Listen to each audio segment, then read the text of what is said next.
Jean, eu sou cria aqui da UEM, então fiz graduação aqui na UEM de 2009 até 2013, ingressei no mestrado, logo em seguida para o doutorado, e depois já entrei como professor colaborador do Departamento de Engenharia Química. E também estou cursando o meu pós-doc aqui na UEM também, tá? Então, eu estou muito na área da pesquisa. E o professor Adleison, nós vamos dividir essa disciplina, né? Algumas técnicas ele vai falar, algumas eu vou falar, as que eu domino mais, as que eu tenho praticado com mais constância, né, durante a minha pesquisa. Vamos trazer algumas atividades para vocês ao longo dessa disciplina. Ela vai ser uma disciplina condensada, não sei se o Adleison já comentou com vocês, né? Era uma disciplina que era para ser ministrada daí uns 3 meses, né, de duração, e nós vamos condensá-la em apenas um mês. Então, para não ficar tão puxado nem para vocês, e nem para a gente, que é final de semestre para a gente também, né? Então, a gente está com bastante carga horária. Nós vamos ministrar essa disciplina de modo semipresencial.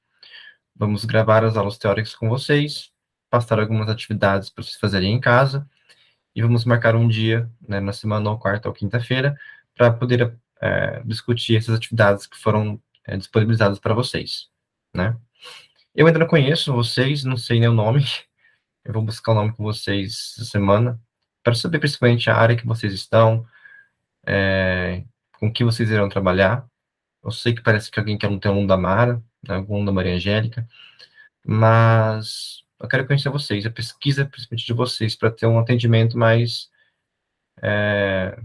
específico para cada um, né, personalizado, ok? Então, eu vou começar a aula de hoje. Bem, eu vou colocar aqui no quadro somente o meu nome, então, é Jean Vicentini. Vocês podem digitar no e-mail da UEM, mesmo lá do @uem.br, né? Digitar no corpo do e-mail lá, Jean Vicentini, e provavelmente já vai aparecer meu e-mail para vocês. Podem me contatar por lá. Ou também tem aqui o meu WhatsApp, tá? Que eu vou deixar para vocês. Para caso tenham alguma dúvida da atividade ou alguma outra relação à pesquisa de vocês, né? Certo?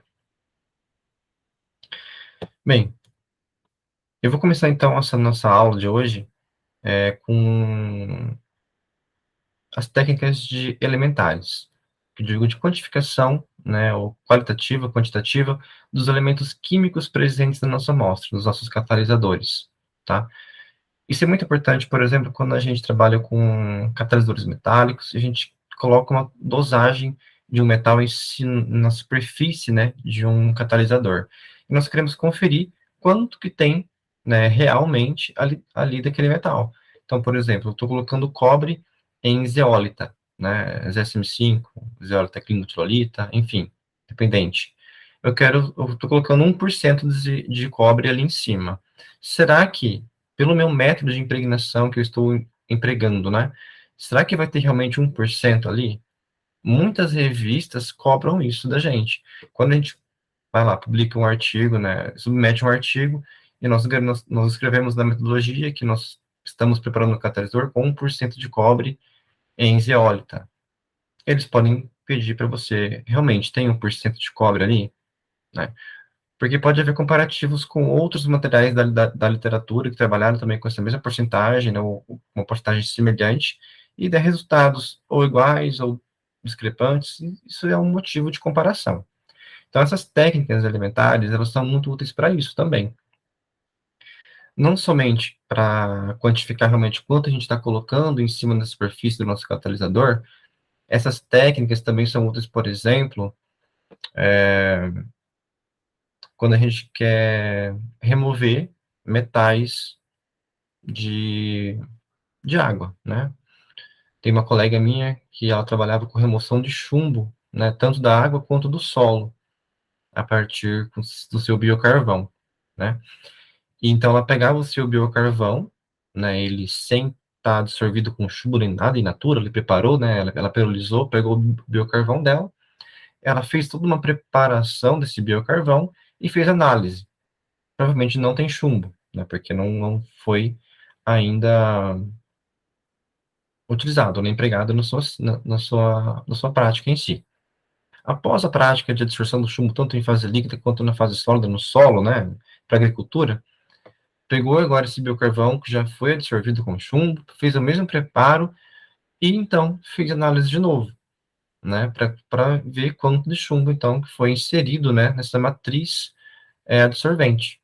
Então, tem algumas coisas, se fosse, por exemplo, medir na água, é mais tranquilo medir na água, né, a gente poderia fazer por alguma outra técnica, para alguma absorção, para alguma espectrofotometria, né? Porque no líquido, mas quando a gente tá tirando do líquido ou do solo para um biocarvão, um material sólido, né? Então a gente tem que tratar esse sólido de uma forma diferente, não é colocar o sólido no espectro, né? Temos que tratar ele antes, fazer uma abertura da amostra, prensagem, enfim, algumas metodologias diferentes, eu vou tratar elas com vocês agora, tá? Bem, a primeira das técnicas é a fluorescência de raio-x, tá? Essa técnica, nós temos aqui na UEM, ela se localiza no complexo, né, de apoio CONCAP. Ela é uma técnica tanto quantitativa quanto qualitativa. Ela, ela nos dá, principalmente, a, a quantidade, né, o que tem na superfície do nosso material. Então, não é aquela análise que a gente fala bulk. O que é uma análise bulk? Análise bulk, eu pego o meu catalisador, por exemplo, e eu vou analisar em todo o seu volume quais são os elementos que estão ali presentes.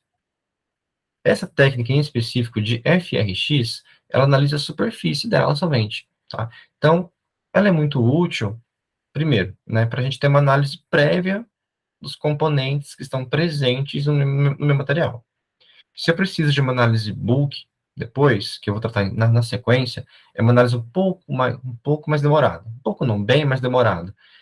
E por isso que é necessário ter essa análise FRX como um ponto de partida, para você ver pelo menos quais são os elementos que estão ali presentes, para daí te partir para uma análise bulk, que eu já explico para vocês, tá? Então, quando nos interessa o que tem na superfície do nosso material, um adsorvente, por exemplo, a gente está tratando a superfície de um adsorvente para atrair mais eletrostaticamente algum adsorbato, né? Então, eu quero saber o que realmente está na superfície. Pouco me importa o que está no bulk, tá? Isso não é importante para este caso. Então, para essa técnica, a FRX é muito importante.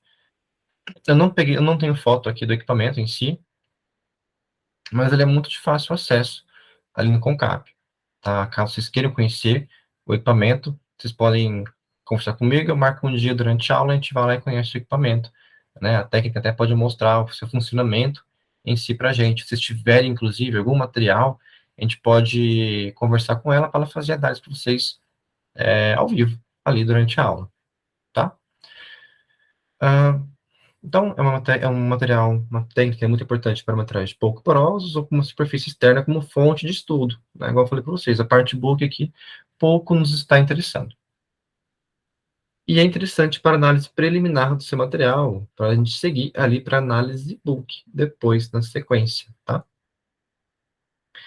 Então, como que é o preparo, né, para a gente mandar para um FRX? É muito, muito simples, tá? Então, vocês vão ter material seu em pó, e este pó, ele tem que ser, então, feita uma pastilha dele. E essa pastilha, então, a gente sempre tem que ter o conhecimento de qual equipamento que nós iremos utilizar. Aqui no Concap é um material, que é um FRX que trata sólidos apenas, né? Existem FRX para líquido, para materiais muito finos, enfim. Existem algumas 5 variações aí de FRX, né, de equipamentos de FRX. Mas o que nós temos aqui no Concap é como se fosse um FRX e DX, tá? E então trata com material em pó, ele deve ser feito uma pastilha desse material. Então vocês pegam o catalisador, né, o absorvente de vocês, mais ou menos ali uma espátula, não tem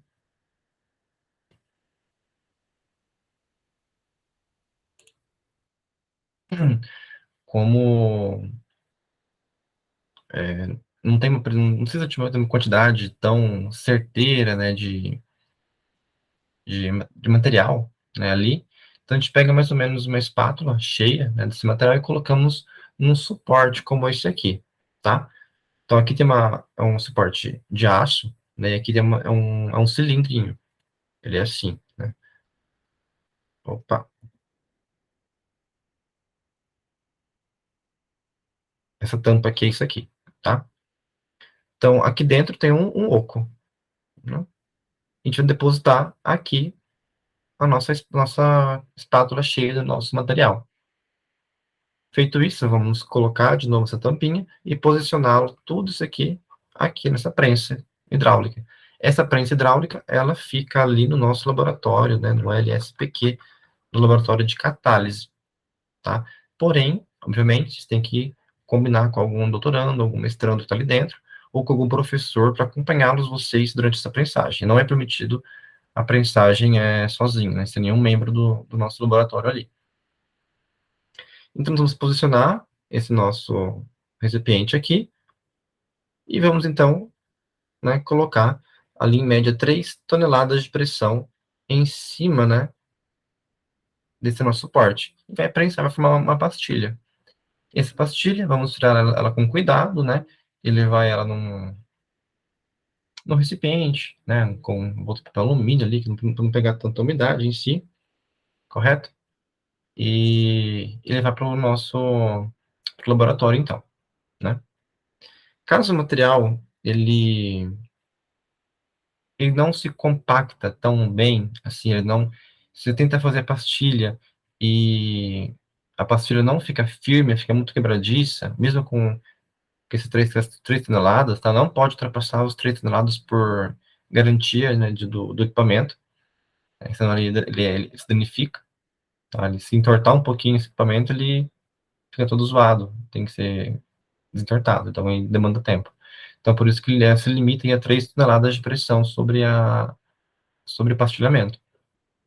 Então, caso fique uma pastilha não muito compacta, né, resistente, você pegou ela, consegue pegar uma pinça sem ela quebrar, né? É utilizado uma cama de ácido bórico, né? Então, é misturado um pouco de ácido bórico ali, também mais ou menos uma meia, né?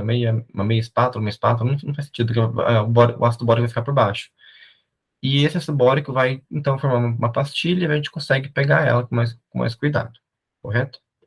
Só um minutinho, gente, que eu não vou parar a gravação, mas uma mensagem aqui no celular. Um instante.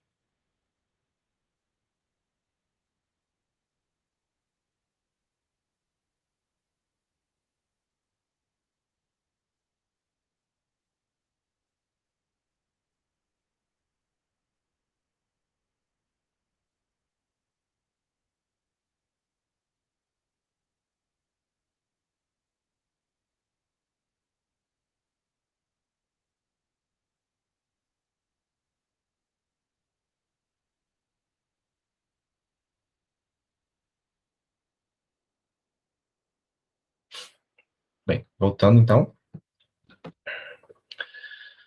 Então, o ácido bórico é utilizado para quando a gente tem um material que fica muito esfarelado, né? Ele tá tão seco que não tem nenhuma aderência ali, então não forma uma pastilha.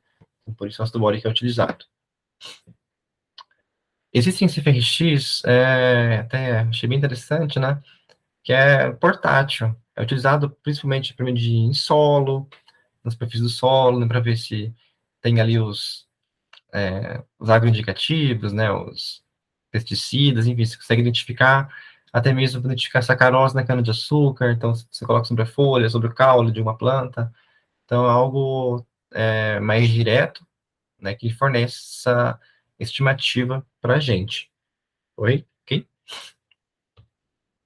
Isso aqui é o resultado, né, da literatura da zeólita Walter Celsius, né, a professora Mara tem essa zeólita aqui, e isso aqui veio, né, no manual da zeólita, uma análise de FRX, é o que mostra, então, o que tem na superfície dessa zeólita. Pela zeólita ser muito homogêneo, esse material ser homogêneo, é basicamente a composição que tem nela mesma, né?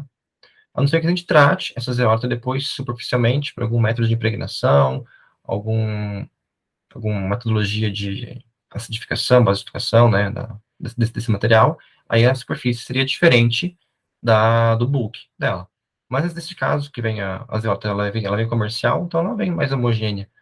O que tem na superfície é o que tem no bulk dela, né? Então, essa é a composição que tem. Então, esse resultado em si veio na forma de óxidos, né?